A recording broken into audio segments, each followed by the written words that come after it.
Well, what a joy to be able to share once again lecture number 3 of this special series. It's a bit like being chased by a lion. You know, just try to stay ahead of it and try to have something worth saying. But I feel like when the Lord puts something in your heart and life and you immerse your life in a context, it's worth unpacking what it means. And this is what this has been for me, unpacking what it means to do what we do and to be what we are.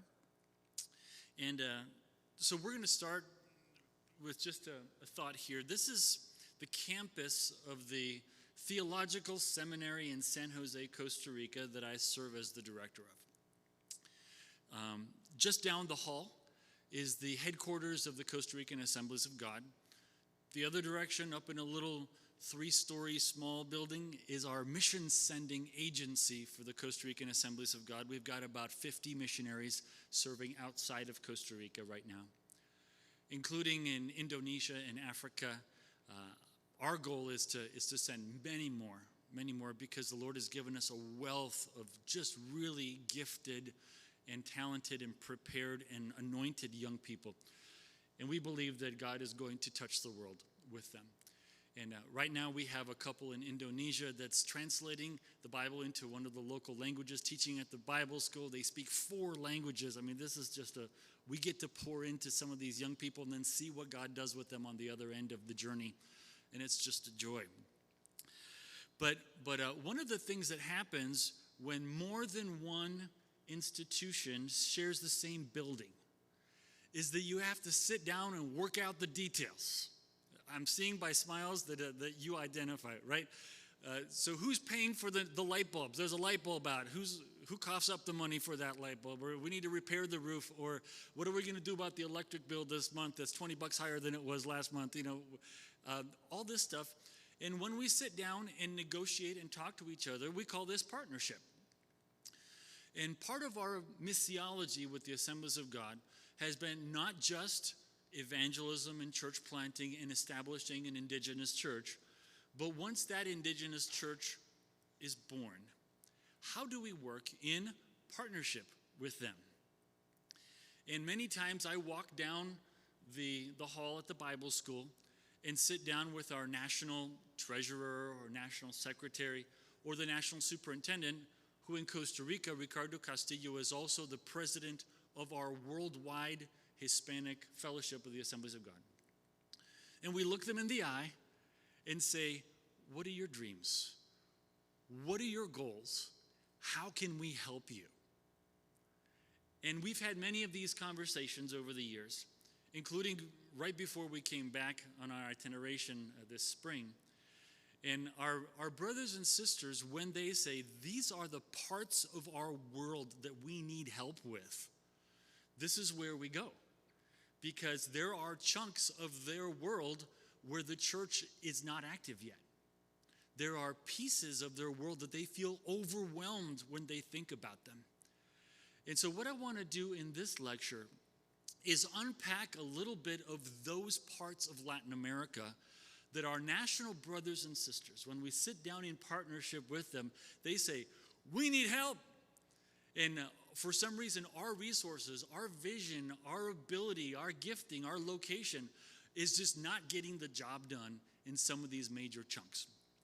So I want to unpack a few of the things that are happening in Latin America and then tie them to young people, young leaders. What do we do about some of these areas? So I want to unpack a few social realities in Latin America, and you have these in your notes. And there's so much more that we could say in every one of these areas. But I just want to hit on a few of these things. Latin America is becoming increasingly urbanized. 82% of the population of Latin America now lives in cities. We have cities like Rio de Janeiro and Sao Paulo and Mexico City that are monsters. Mexico City, larger than the whole New York corridor on the East Coast. A massive city, 30 million people. In some of these cities, our church to population ratio is as low as almost 1 to 250,000. Okay, Mexico City, we have a church to population ratio of 1 to 238,000 people. Can you imagine? Over the years, they've said that even if every single Catholic church, evangelical, Protestant, of any kind, was packed for multiple services every week, less than 10% of the population in Mexico City could even go to church if they wanted to. So these are huge, massive cities where the gospel penetration is minimal. Latin America is becoming more and more secularized. I was seeing some charts just the other day, and there's major international organizations in Latin America that study these things, and showing the rate of those who identify as nuns as sharply increasing over the last 20 years. So now in Uruguay, for example, 50% of the population, a full 50%, identify as a nun, an atheist, or an agnostic. No church background, affiliation, formation, nothing, zero in Uruguay. Now, fortunately, the church has had a real revival in the last few years, and they're planting churches in Uruguay and shaping leaders. But this is one of the countries where there's almost a negligible penetration of the gospel. Chile is another one. Chile, over 30% identify as nuns or no longer have any kind of connection with the traditional church. When my family, Ken and Marcy Dahlager, my folks are here, and my sister Jenny, hello. When my folks arrived with me in tow as a 4-year-old in Costa Rica in 1974, the general consensus was that if you preached and you started talking about God and sin and the Bible, the authority of the Bible, you were basically on safe ground, because everyone would assume those things, that there was a God, that the Bible had authority. If the Bible says something, we're probably supposed to do it, and that there's some general notion of sin. That is no longer the case. In where we are in San Jose, Costa Rica, 2 years ago, we planted a church with a group of millennial artists that were students at the Bible school. It's been a wonderful experience. And from the beginning, we asked them, do you want to live stream our services? When we moved into the Bible school auditorium, we had cameras, the equipment that we had gotten. And they said, we don't. I said, why? I mean, everyone's live streaming services. This is pandemic time. Doesn't everyone live stream their services? And they say, you don't understand. In the world that we work in, like one of our guys had a vintage clothing store on the university campus, and he was taking old cast-off American clothes and recutting them and tie-dyeing and putting patches on them and selling them in the hippie markets. His whole world outside of that church group were people that felt that Christians were the bad people. And they said, if we live stream our services, all of the people that know us, that are part of our social media world and everything, if they hear our comments unfiltered and out of context, they could use them against us. They could take clips, and we could get in trouble in our world.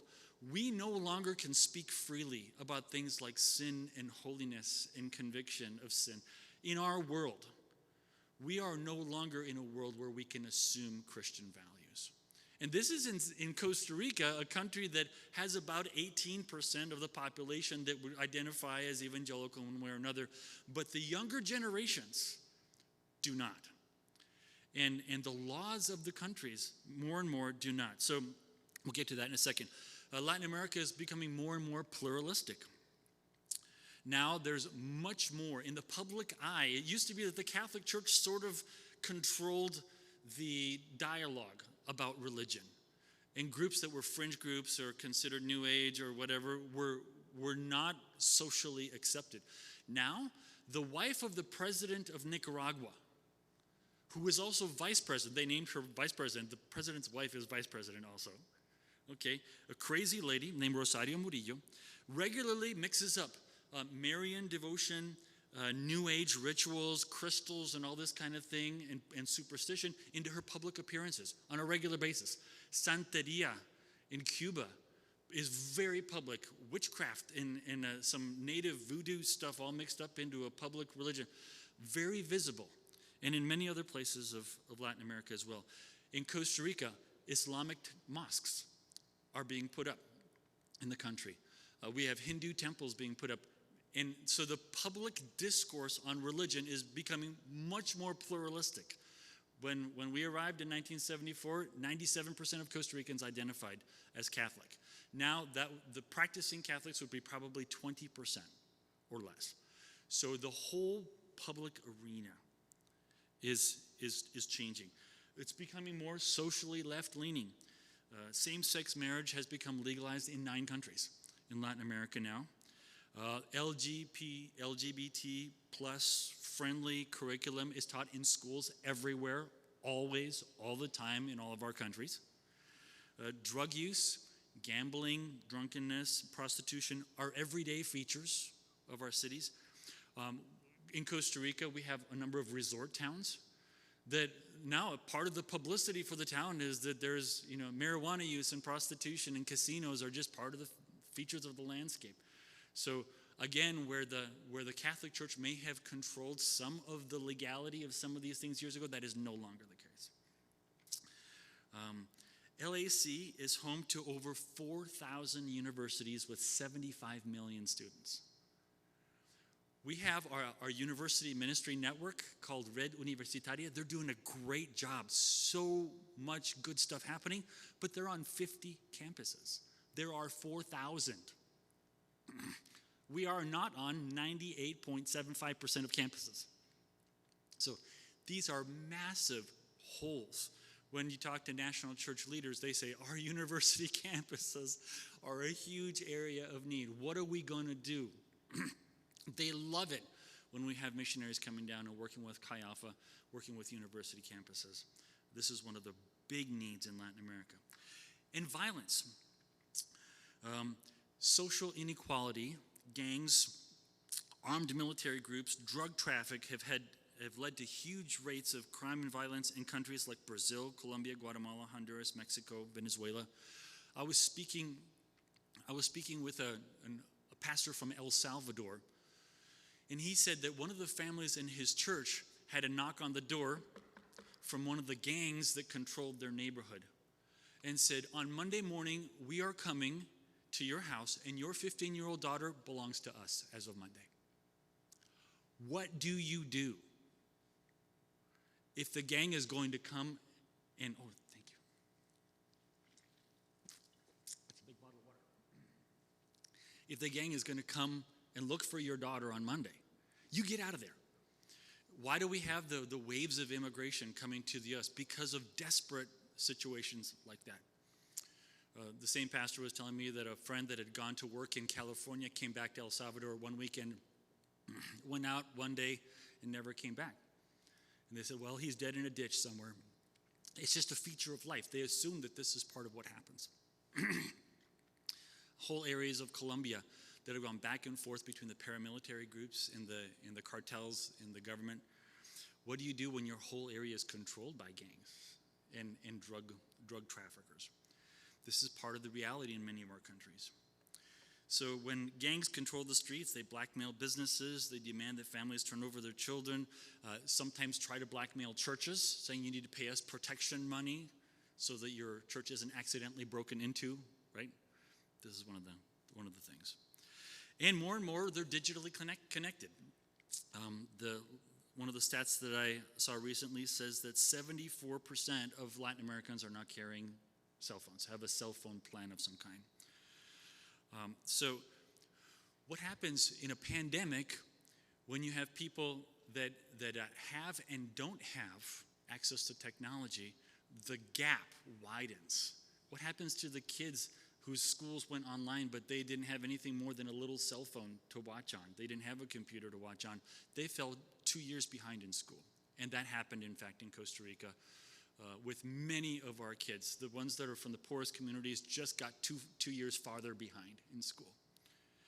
So as a region in Latin America, we talk with the leaders and we try to wrap our minds around what do we do. And we've kind of boiled down our mission and our fields of activities into 7 major areas where we feel the Lord is leading us in these frontiers. So So the first one would be church planting. You know, even though the church is in all of the countries, there are still 550 million people that are spiritually lost in Latin America. We don't measure our success by how many churches we have. We measure our success by how much more there is yet to do. And if 83%, if they were to die today, would not meet Jesus, we have a lot of work to do. Ministry training. So right now we have about 900 Bible school locations with 43,000 students, more or less, in Latin America. Some of those students are studying under a mango tree, literally. You know, their class meets in just very informal places and situations. That's good. One of our great challenges is creating material and creating resources. And I'm so glad that my friend Dr. Quentin McGee is with us, because he has written 20 or so of those textbooks that are used in our Bible school system. And creating these resources becomes one of the great challenges. I know that in Africa, I was at Africa's Hope Building the other day, and they're in a situation culturally sort of similar where there's a church in every country. They're creating resources.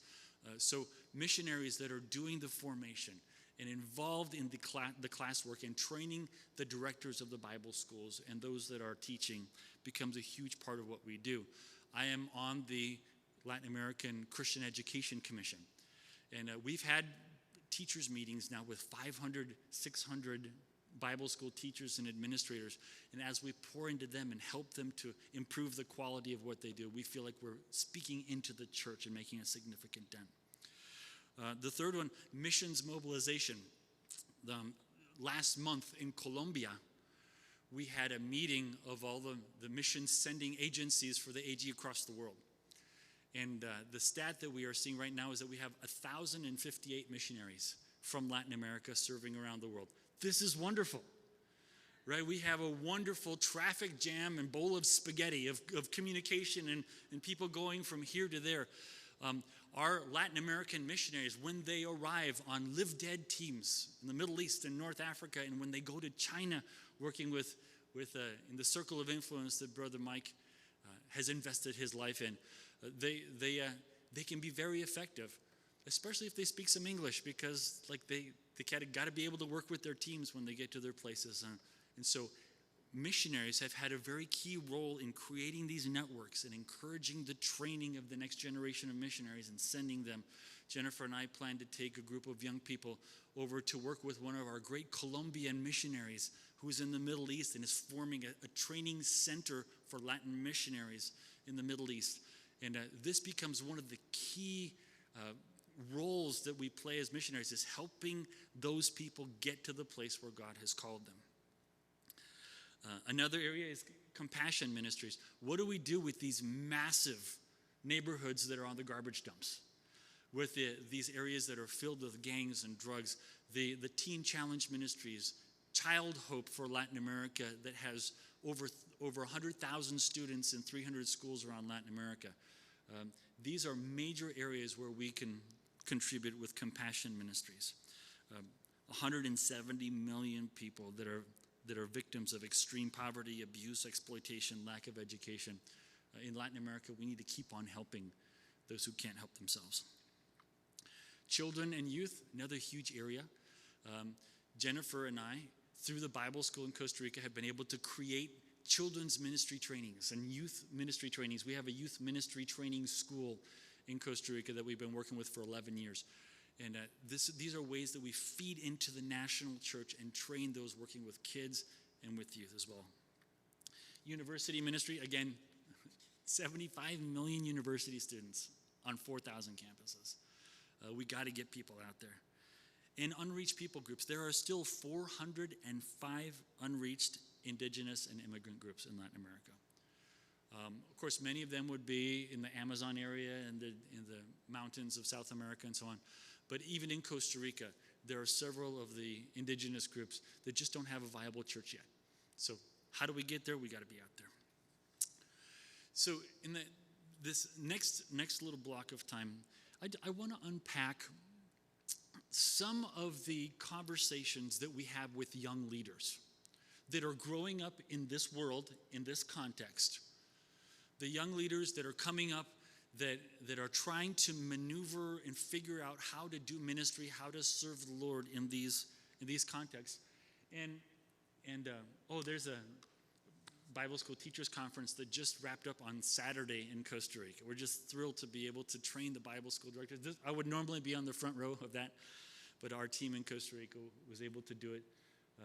One of the very significant ways that we were able to serve. This picture. This is the pastoral team of Comunidad Emmaus, the church that we planted a couple of years ago with our artsy millennial Bible school students that are doing a fantastic job. And I want to just take a second here, because you have the group of young people that all grew up in church. They are now second generation believers.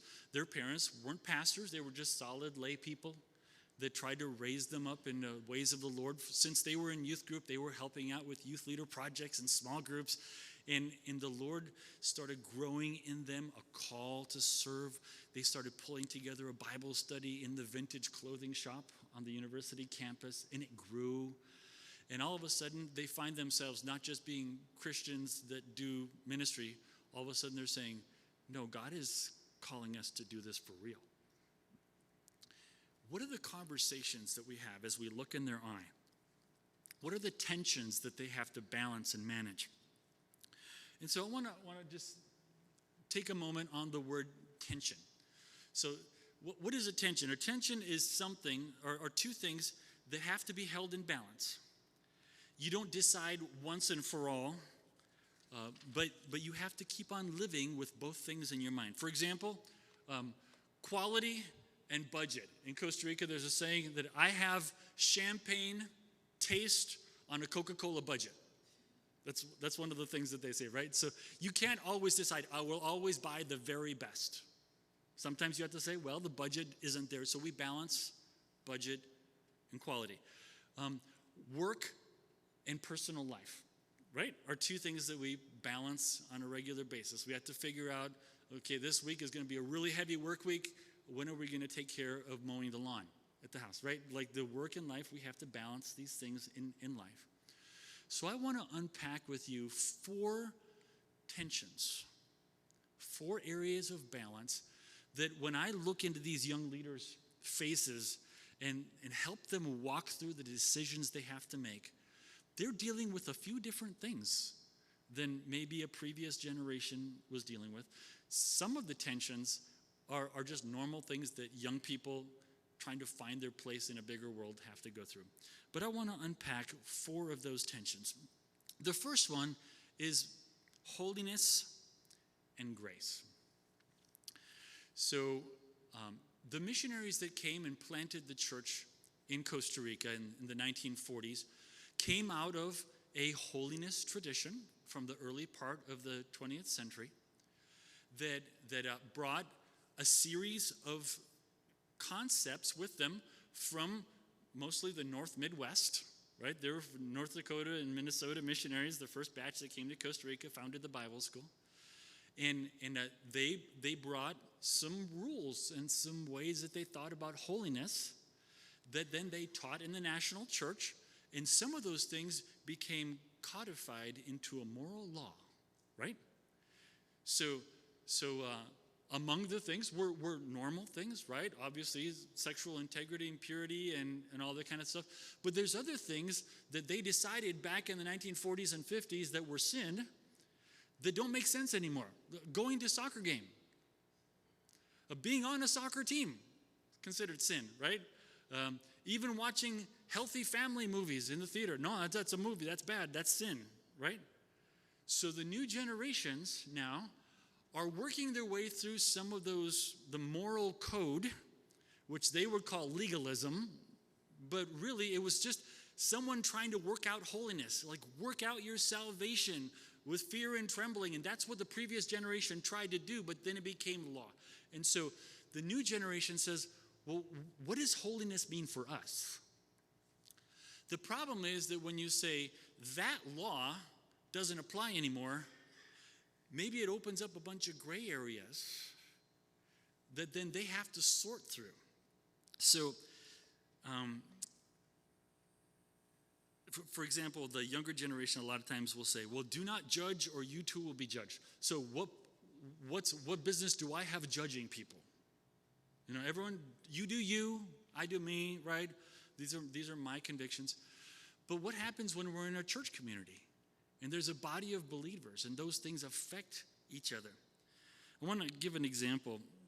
A few years ago, probably 4 years ago, I was invited by a group of pastors in the northern part of the country to come and talk about tattoos. Because we had a couple of young leaders in Costa Rica with the Assemblies, including our national youth director, that was telling the young people and the young leaders that tattoos weren't a problem. But for the older generation, it's clear. Leviticus 19:28 says, do not mark your body for the dead or give yourself tattoos. And the word tattoo is in the Reina Valera. That's the King James version of the Bible. And so tattoos are a sin. And there were people that, for getting a tattoo, were basically kicked out of the church. And so this was an issue. This was a real thing. And since I teach ministry ethics, that's one of my areas in the Bible school, in our graduate programs, I was the guy that had to sort this out. So what do you do? And so we go back to, how do we determine Christian behavior? How do we talk through what it means to live in holiness? And so I developed a 9-point filter, right, to how to make some decisions in some of these gray areas. Well, who are you trying to identify with? What is your motivation? Is this going to become addictive? Is this going to become a problem with serving in your local church? Is this going to be a problem getting a job? Is it going to be a stumbling block to other people? Are you doing this to honor the Lord? I mean, we kind of walk through a little filter to help people make decisions in some of these areas. And it can apply to drinking a beer or a lot of other areas where they used to be taboo, but they're not anymore. So people are saying, well, it's no problem to go drink beer then. Well, maybe not. So let's think this through. And all of a sudden, I was invited to take this teaching then and go on a podcast with one of the young leaders that does have tattoos, right? And we sat for an hour and 15 minutes and talked this through.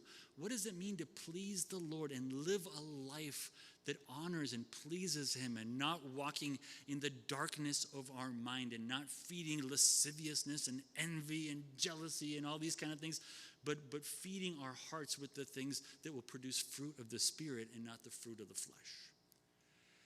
These are the conversations that people, this young generation, they need to have. Because you just can't say, you can't do this because that's sin. If it's not clear, they won't believe it. They're critical thinkers. It's not enough to lay down church law. We have to help them know why. And this idea of sin and grace is really huge, because out in the world, everything goes. I mean, even our basic identity, our gender, is completely called into question these days. And so when there's a young leader that's the worship leader that all of a sudden is caught with inappropriate things on his cell phone or inappropriate conversations, and that's a talented person, it's a valuable person, what do we do with them? Well, it's just kind of between him and God.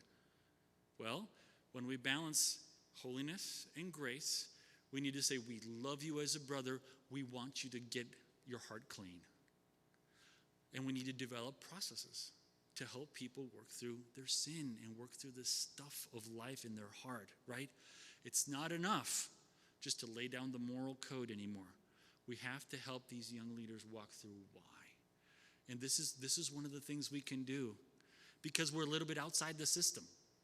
In Costa Rica, I'm not a presbyter that can take away their credentials, And as missionaries, this is one of the really, really significant ways that we can speak in to the next generation of young leaders. The second area that I find myself having regular conversations is about supernatural experiences and human processes. So we preach Jesus as Savior, Healer, Baptizer, and Coming King. Those are all kind of one-time events, right? Like we say, what day were you saved? Well, how does a kid in the second generation answer that? Right? If you grew up in church and got saved roughly every 3.5 weeks, when did I get saved? And so so it's interesting that sometimes there are some moments in life, connections with the Lord in our spiritual process, that are once and for all moments. There are others that are processes, right? Sometimes we think of salvation, we think of the Apostle Paul. I mean, he's knocked off his horse or whatever he was riding on the way to Damascus, and it was just a dramatic salvation experience. Saul, Saul, why are you persecuting me? You know, it's not going to work to kick against the goads, whatever that means. But his salvation experience was dramatic. It was one day, it was there. But what about the disciples? In John chapter 2, verse 11, the story of the turning water into wine in Cana, the wrap-up verse says, and Jesus did this, the first of his miraculous signs at Cana in Galilee, and he revealed God's glory, and his disciples believed in him. But guess what? There's several more stories where it says his disciples believed in him. So for the disciples, it was probably a process.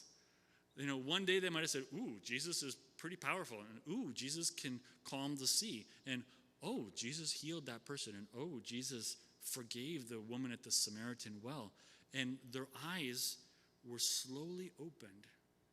And by the time Jesus is crucified, they still hadn't pinned it all down, but at least when the Holy Spirit came, it became, you know, all of those inputs took shape. With some of the new generations, it's going to be a process. Sometimes we think of calling.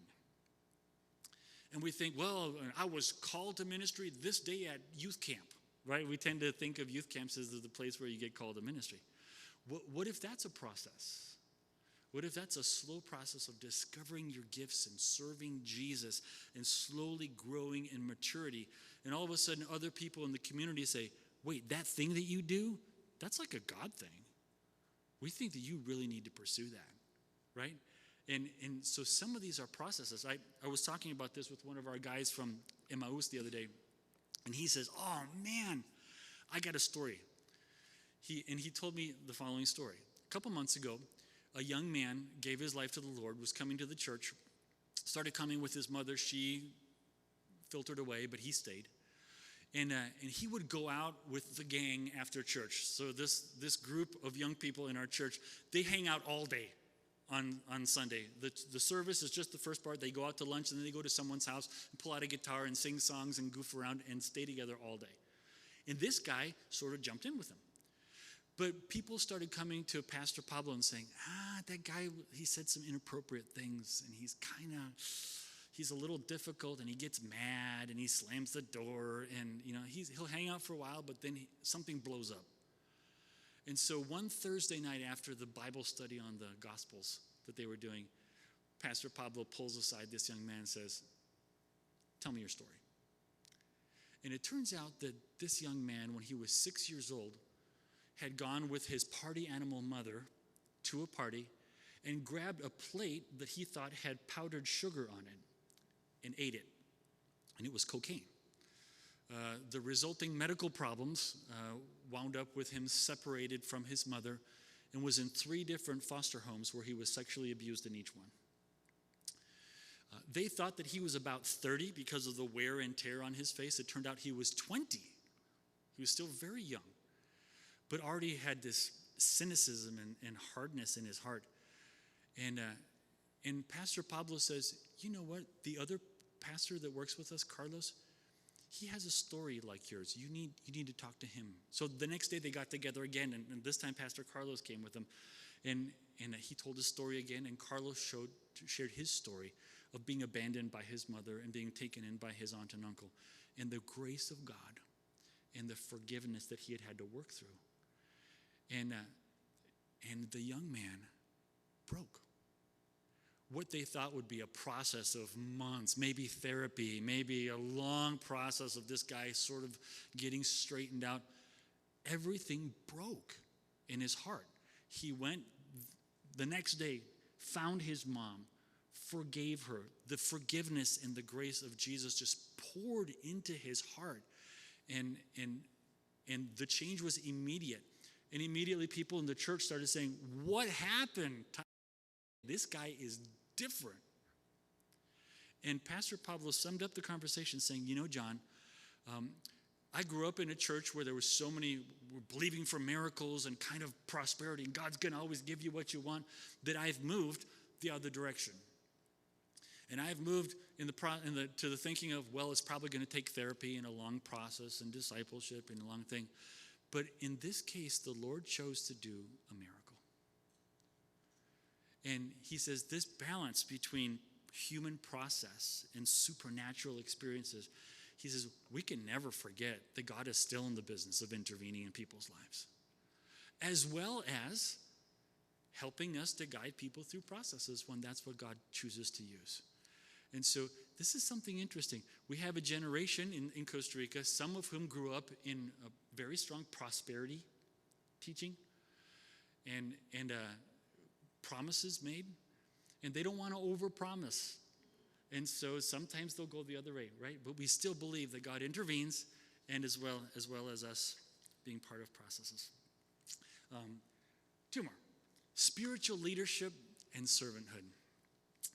Once again, young leaders have to wrestle with this. What does it mean for me to be a spiritual leader? About 20 years ago in Costa Rica, a movement arrived in the country from Colombia, came out of a big church in Bogota that was called the G12 movement, the Groups of 12. It was a movement that encouraged pastors to be the absolute spiritual authority in their church. People would stand up and clap when the pastor walked into the service, right? I mean, absolute honor, absolute authority to the pastor. He had his 12 disciples. Each of them had their 12 disciples. Each of them had their 12 disciples, and all the way down. And if you were in charge of a group of 12 people, you were their spiritual authority.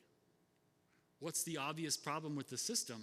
Maybe the pastor has the maturity and the wisdom to deal with his 12, but what happens 2 or 3 layers down the cake when you have someone that's very immature and their disciples have to ask them for permission to make major decisions in their life? You have some real spiritual abuse going on.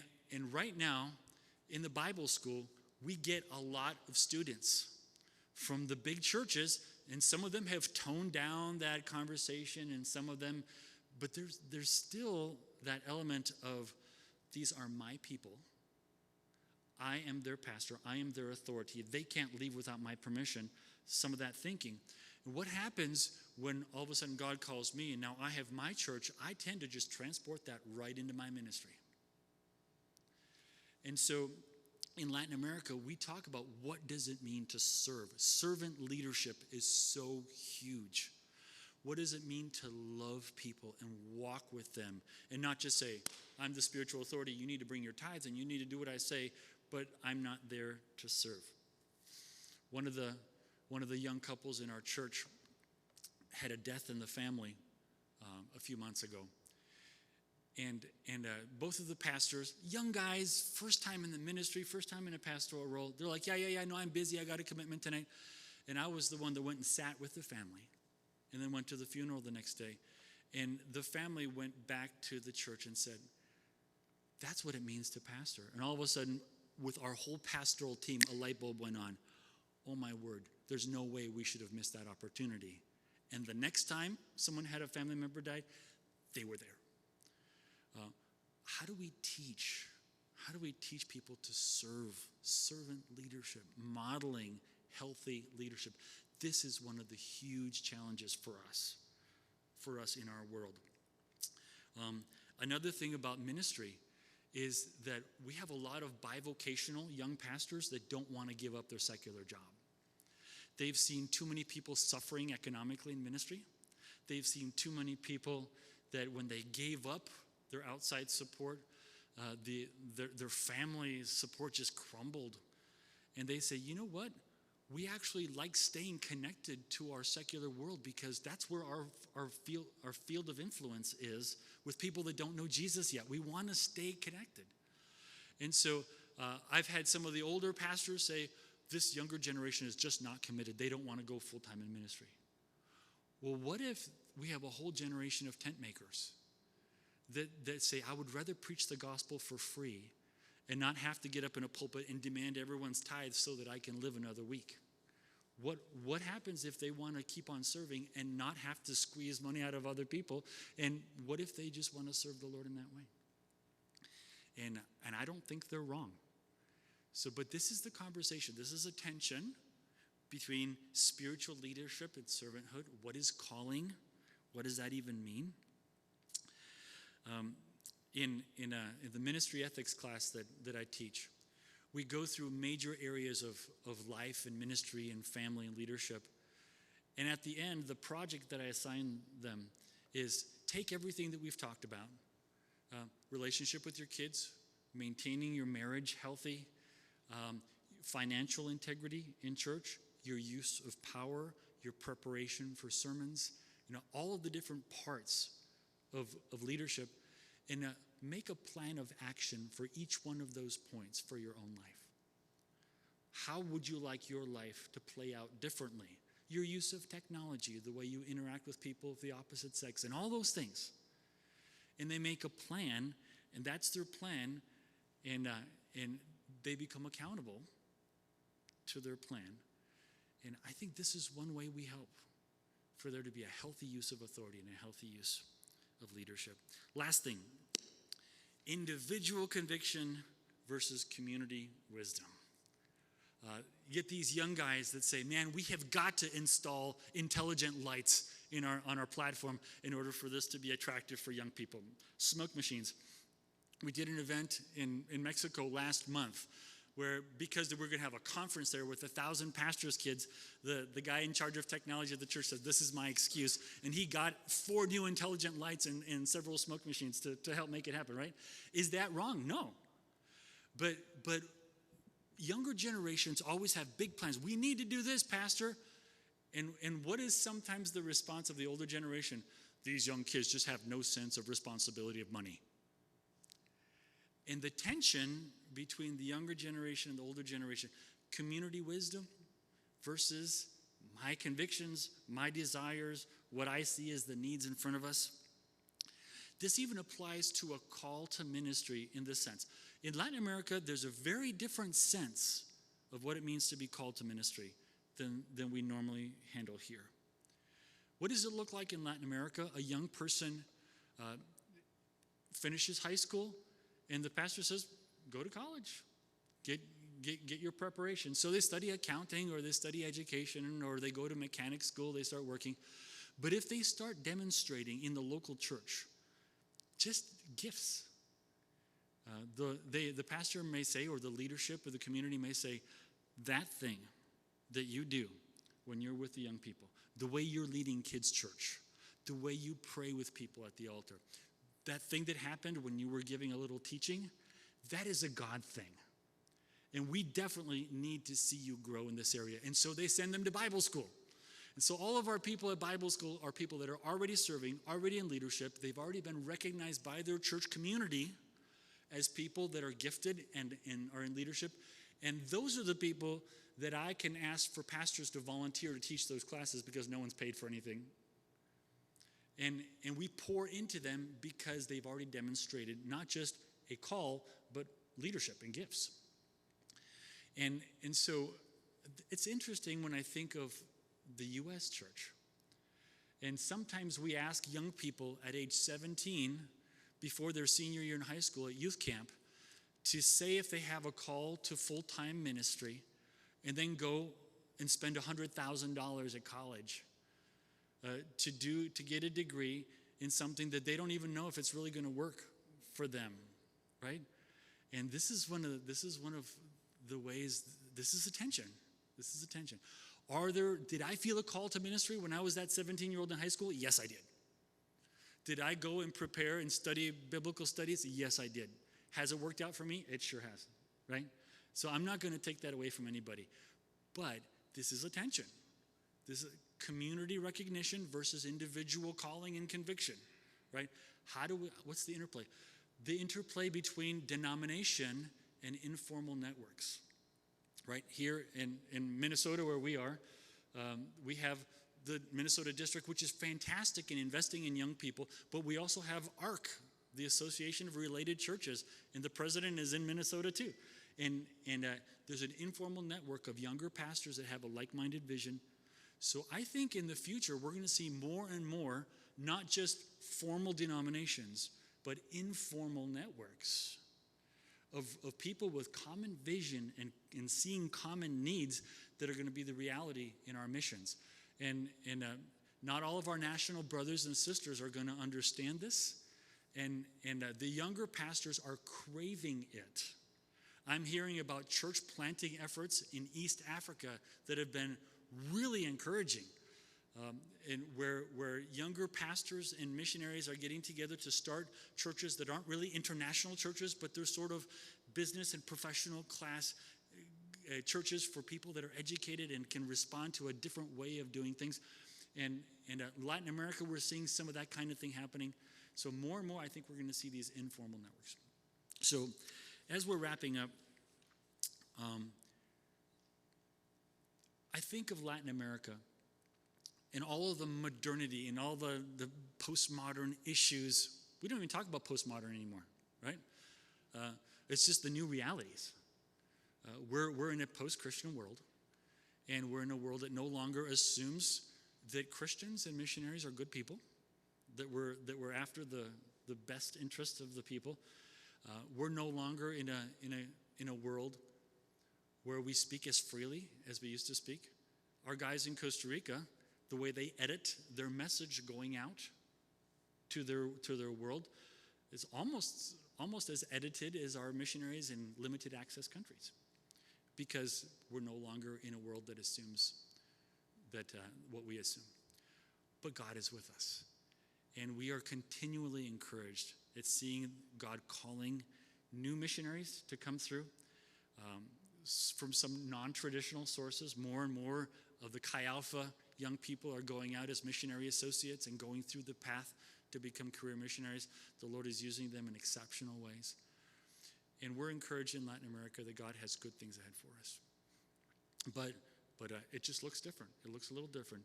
And these are just 4 areas that I'm mentioning where there's new tensions, and tensions that are different, ways that we have to be able to talk to a new generation of leaders as we raise them up to serve the Lord.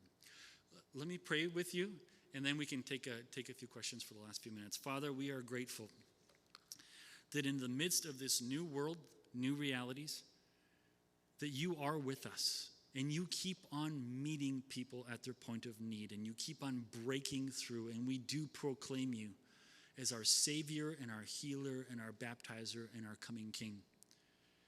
And I thank you for the new generations that are rising up, not just in Latin America, but around the world, in countries where there's now a 2nd and 3rd generation of the church, that we can help and speak into those young leaders and the young people that you are calling.